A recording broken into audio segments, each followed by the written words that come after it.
Скорость, ловкость и внимательность. Игра предстоит непростая, но интересная. Прежде чем приступить к спортивным баталиям, они проводят разминку. Здесь главное все держать под контролем. И силу, и мысли. Адам Дагиев играет в сборной команде Магасской второй школы. Благодаря своему росту он в роли форварда. 2 турнира позади, сейчас решающий. Самое сложное, это, мне кажется, была игра с Малгобеком. Потому что напряжение от них чувствовалось очень большое. Мы думали сначала, что проиграем, потому что в первом периоде мы буквально проигрывали, а во втором мы перегнали и выиграли.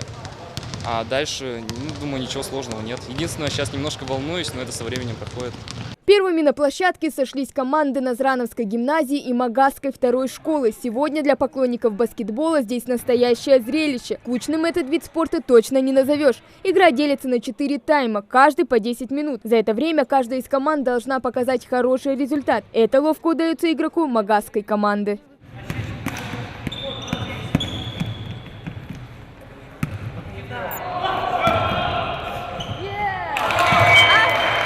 За право участвовать в региональном финале ребята играли в межшкольных и межгородских матчах. Всего в состязаниях, стартовавших в начале сентября, приняли участие школьники из 32 учебных заведений. Сегодня здесь лучшие из лучших. 2 периода позади, пока гимназисты впереди. Сейчас прошло 2 тайма, счет 6-4 в нашу пользу. Пока все хорошо. И какие у тебя эмоции? Эмоции положительные очень, я рад. Унывать еще не время, признаются участники Магасской команды. Впереди еще 2 тайма. На экстренный случай у ребят есть особая комбинация. Один, но разыгрывающий человек идет с мячом, он останавливается перед защитником, сзади подходит партнер, он отдает мяч.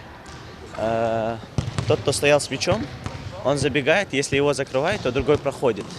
Если его не закроет, то другой проходит и ему пас дают наоборот.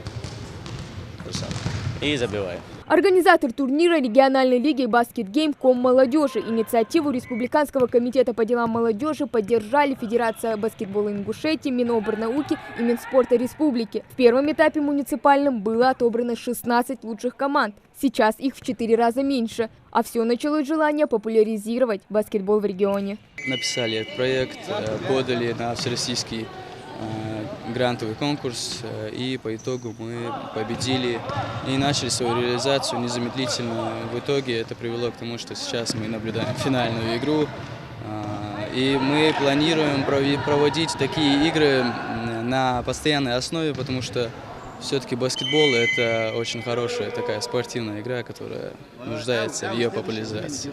Это действительно хорошее начало, а вот исход игры зависит от дисциплины и опыта. Чтобы удержать счет, нужно быть начеку каждую секунду. Понимают это и болельщики. Соперники ведут бескомпромиссную борьбу, а каждое очко поддерживается бурными аплодисментами. Подали!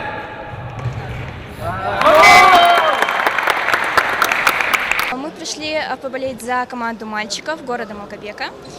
Сама игра проходит достаточно напряженно. Мы переживаем за наших мальчиков, но мы уверены, что они одержат победу. Мы в них не сомневаемся. Но все же недооценивать другие команды нельзя. Малгобекская команда удерживает лидирующие позиции на турнире. Региональный финал проходит между 9 и 11 классами. Как и в любом другом виде спорта, здесь есть свои строгие правила. В баскетбол играют только руками. Бежать с мячом, не ударяя им в пол, преднамеренно бить по нему или блокировать его ногой нельзя. Игры проходят довольно-таки интересные. Команды и соперники равные. Как главный судья и как представитель локального баскет, все фолы, которые мы видим, мы фиксируем. У детей очень большая возможность проявить себя в этих играх. И вот игра подошла к концу. Лучшими оказались ребята из Малгобека. С отрывом несколько очков они получили кубки, медали и ценные призы. 2 и 3 место забрали сборная команда Магасской гимназии и Назрановского лицея соответственно. Юные баскетболисты отмечают, будь то победа или проигрыш, все это лишь стимул идти дальше. Хава Гагиева, Асхаб Белакиев, Новости 24.